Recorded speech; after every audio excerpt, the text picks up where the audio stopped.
მიფრინავი მამარდაშვილი, ქართული ფეხბურთის სიამაყე, როცა ბურთი კარის კუთხეში მიფრინავს და ყველაფერი წაგებული გგონია, ის ჩნდება.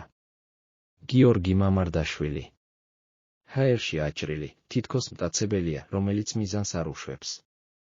ის უბრალოდ არ იჭერს ბურთს, ის თამაშს აცოცხლებს. ახალგაზრდა, მშვიდი, დაუჯერებლად ნიჭიერი, მამარდაშვილი გახდა ახალი თაობის ქართველ სპორტსმენთა სიმბოლო. მისი ნახტომები, მხოლოდ ტექნიკა არაა. ეს ნამდვილი ხელოვნებაა. თითოეულ მოგერიებაში ხასიათია სიამაყე და სულიერი ძალა. ის არა მხოლოდ კარს იცავს, ის გამოწვევებს პასუხობს. თბილისში დაბადებული გიორგი ბავშვობიდანვე გამოირჩეოდა. მასში იგრძნობოდა რაღაც განსაკუთრებული.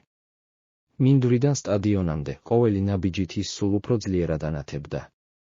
ვალენსიაში კი ნამდვილ კედლად გადაიქცა.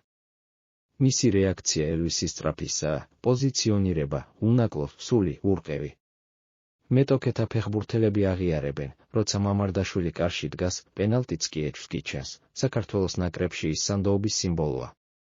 მისი მოგერიებები შთაგონებს. მისი სიმშვიდე ავსებს გუნდს რწმენით. დღეს გიორგი ათასობით ქართველ ბიჭს აძლევს მაგალითს, რომ სიძლიერე არა სიტყვებში, არამედ საქმეშია. გიორგი ხმაურიან ფრაზებს არ ეძებს.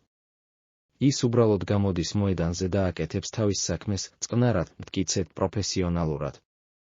და როცა ბურთი კარის მიმართულებით მიფრინავს, გულშემატკივრებს ერთი რამ კარგად იციან, იქ მამარდაშვილია. იქ ყველაფერი რიგზეა.